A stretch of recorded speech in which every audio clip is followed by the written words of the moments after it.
الحمدللہ، اللہ تعالیٰ کا لاکھ لاکھ شکر ہے کہ مالک الملک نے اپنی یاد کی توفیق اور موقع عطا فرمایا۔ لاکھوں اور کروڑوں درود حضرت محمد مصطفیٰ صلی اللہ علیہ وآلہ وسلم پر، جن کے طفیل مالک الملک نے یہ مہربانی عطا فرمائی۔ سامعین کرام، اللہ تعالیٰ نے قرآن پاک میں ارشاد فرمایا، اعوذ باللہ من الشیطان الرجیم، بسم اللہ الرحمن الرحیم۔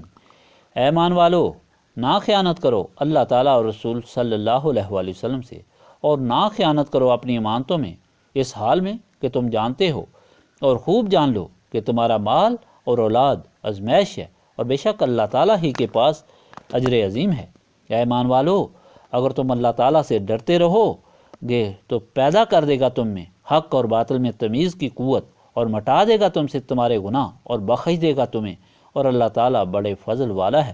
اور یاد کرو، جب تدبیر کر رہے تھے آپ صلی اللہ علیہ وآلہ وسلم کے بارے میں وہ لوگ جنہوں نے کفر کیا تھا، تاکہ آپ صلی اللہ علیہ وآلہ وسلم کو قید کریں، یا آپ صلی اللہ علیہ وآلہ وسلم کو شہید کر دیں، یا آپ صلی اللہ علیہ وآلہ وسلم کو جلا وطن کر دیں، اور وہ بھی خفیہ تدبیریں کر رہے تھے، اور اللہ تعالیٰ بھی تدبیر فرما رہا تھا، اور اللہ تعالیٰ سب سے بہتر تدبیر فرمانے والا ہے۔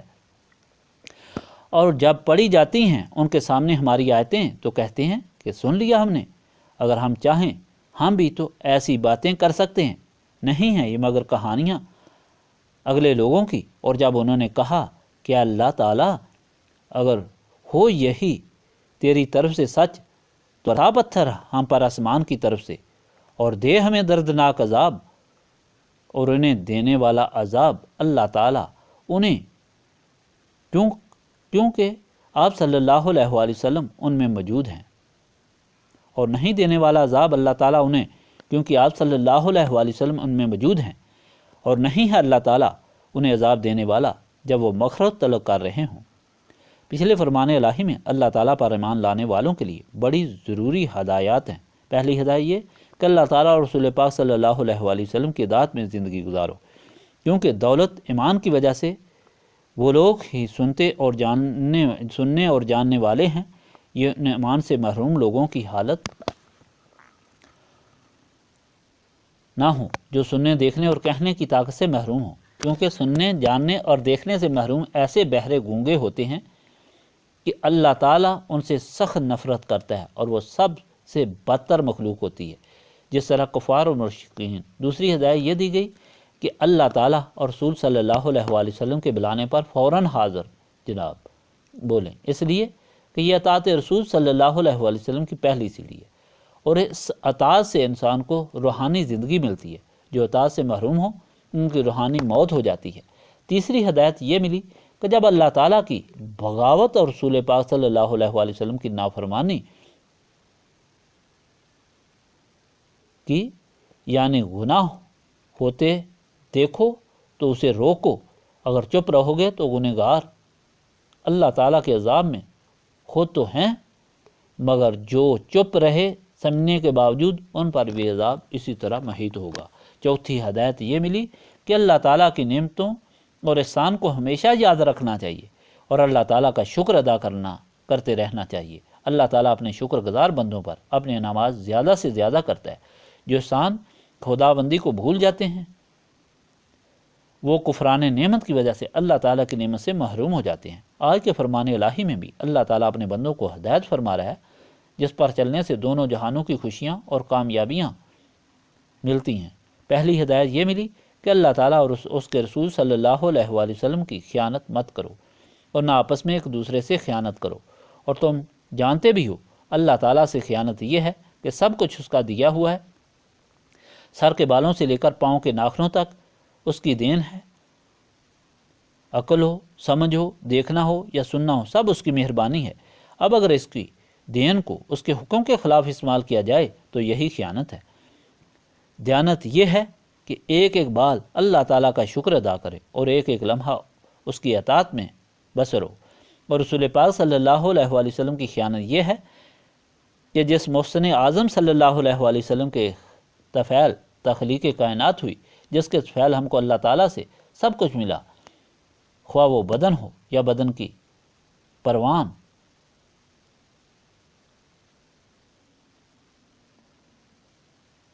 کی ضرورت کو پورا کرنے والا سامان ہو، جس کو اللہ تعالیٰ نے رحمت للعالمین بنایا ہے، جس کی شفاعت کے سبب قیامت میں شرمندگی سے نجات ہوگی، اس رسول پاک صلی اللہ علیہ وآلہ وسلم کی ہمہ تہم غلامی نہ کرنا، اس کے احکام کے مطابق زندگی نہ گزارنا خیانت ہے۔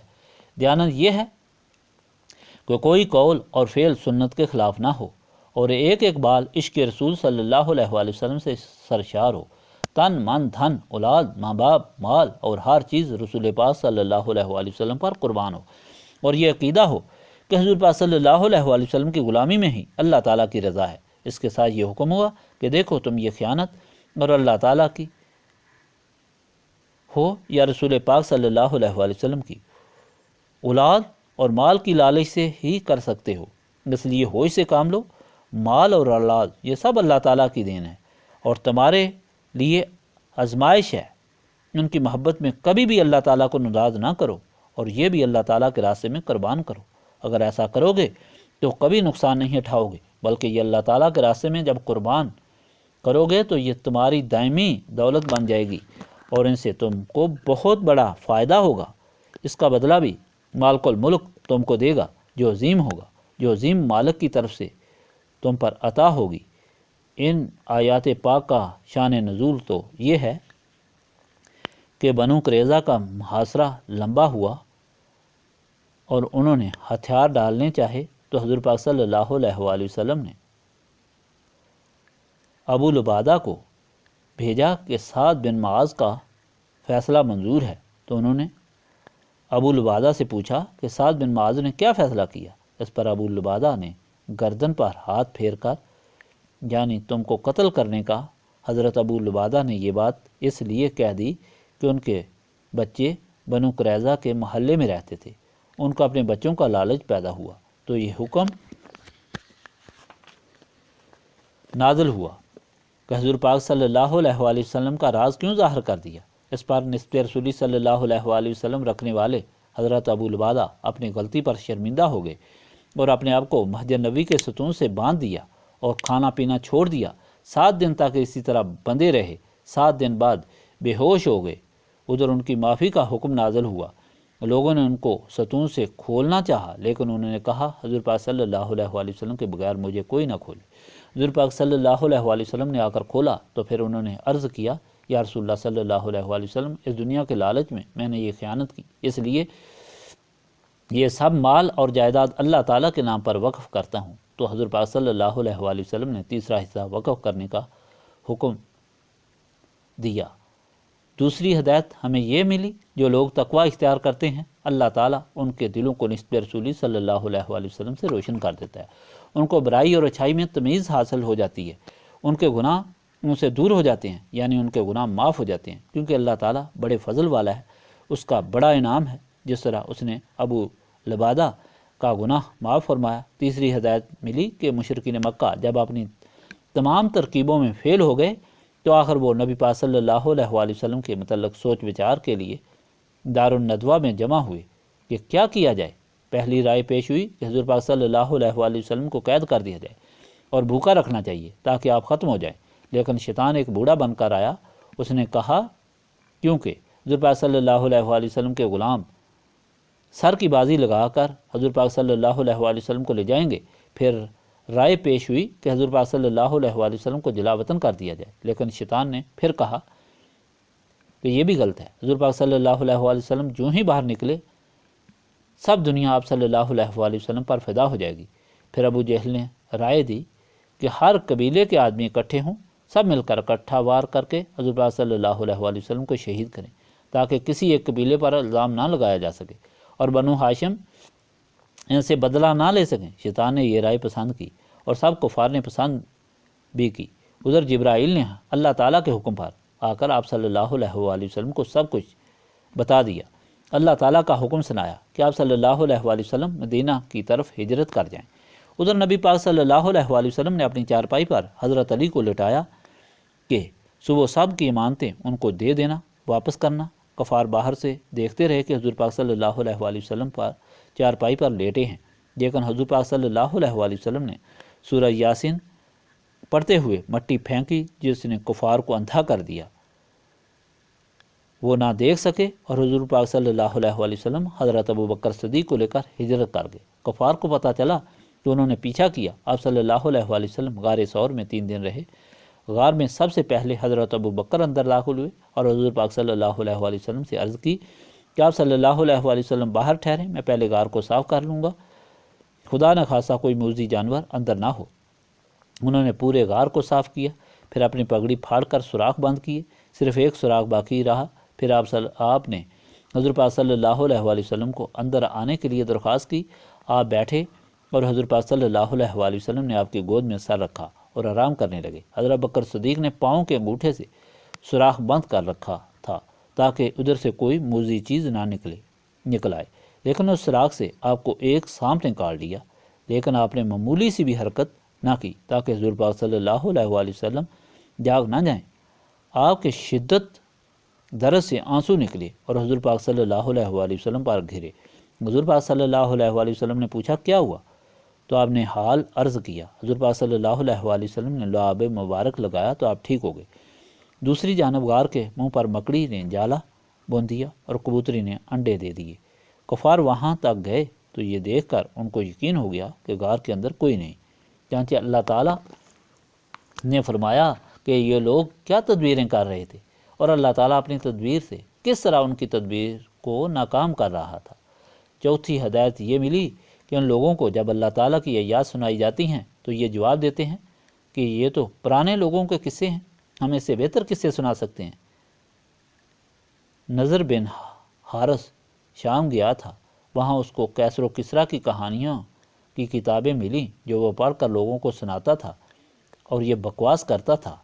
اس کے دوسرے ساتھی بھی یہ کہتے تھے کہ اگر قرآن سچ ہے تو ہم پر پتھر برسیں آسمان سے اور عذاب آئے۔ یہ وہ اپنے لیے بد دعا نہیں مانگتے تھے بلکہ دوسرے لوگوں کو تسلی دیتے تھے۔ ہم سچے ہیں اور دین اسلام جھوٹا ہے، ورنہ ہم پر آسمانی عذاب نازل ہوتا۔ اللہ تعالیٰ نے فرمایا کہ عذاب تو تم پر ضرور نازل ہوتا مگر تمہارے درمیان رحمت للعالمین ہے، اس لیے عذاب نازل نہیں ہوگا اگرچہ تم بڑے باغی ہو، عذاب کے حقدار ہو، مگر نبی پاک صلی اللہ علیہ وآلہ وسلم کے غلام اللہ تعالیٰ کی بارگاہ میں استغفار کرتے ہیں، اس لیے تم عذاب سے محفوظ ہو۔